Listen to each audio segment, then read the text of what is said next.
Book of Heaven, Volume 33, March 25th, 1934. How prayer in the divine will becomes the mouthpiece of the acts done in divine fiat. How the humanity of our Lord possesses the generative virtue. How divine love consists in its reproducing itself in all and in each one. It seems that my poor mind cannot do without going in search of the acts done in the divine will. If it did so, it seems to me that I would lack the royal palace in which to reside, the food to nourish myself, the air to breathe, the step to be able to move freely within its interminable boundaries. Ah, those are the acts of the divine will which, while I search, call me, and unifying themselves with me, seem to whisper to my ear, "We are in your power, and with the power of these acts you have sufficient coins to ask for and impetrate the kingdom of our supreme fiat." In order to obtain a divine volition, it takes divine acts, and as the creature lives in and healed, our acts extend around hers, and our act holds her own as though in triumph, and asks together with her for the triumph, the dominion of our will upon earth.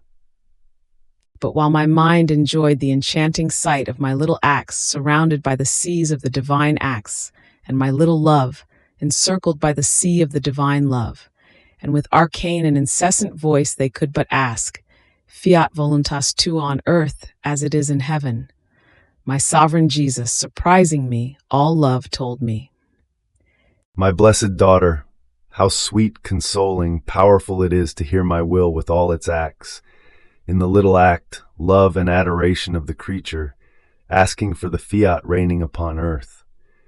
It makes use of the little love of the creature as the mouthpiece, to make her resound in all of its acts, to make her ask for its kingdom.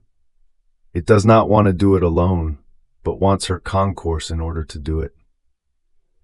But do you want to know what this prayer serves for, which contains divine power, value, and weapons that wage war against us with incessant ways?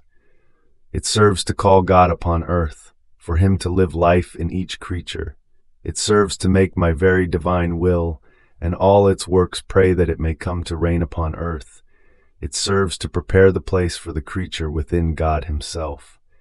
It is a divine, prodigious prayer which knows how to obtain everything. After this, I continued my abandonment in the arms of Jesus. His divine heart throbbed so very strongly with love, with joys, with happiness, and with sorrow.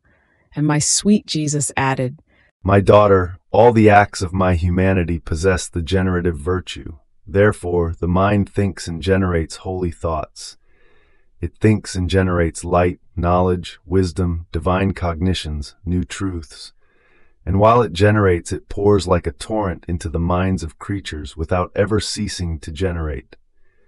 So each creature has in her mind the receptacle of these children of mine, generated by my mind, with the difference that some keep them honored, courted, giving them the freedom to produce the good they possess, while others have them without caring for them, and as though suffocated.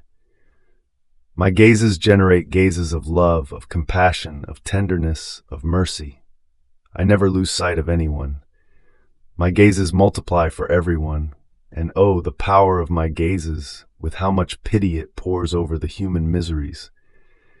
It is so great that, in order to place them in safety, it encloses the creature in my pupil, to keep her defended and surrounded with affection and unspeakable tenderness, such as to astound the whole of heaven. My tongue speaks and generates words that give life sublime teachings. It generates prayers. It speaks and generates wounds and arrows of love, to give the generation of my ardent love to all and make myself loved by all.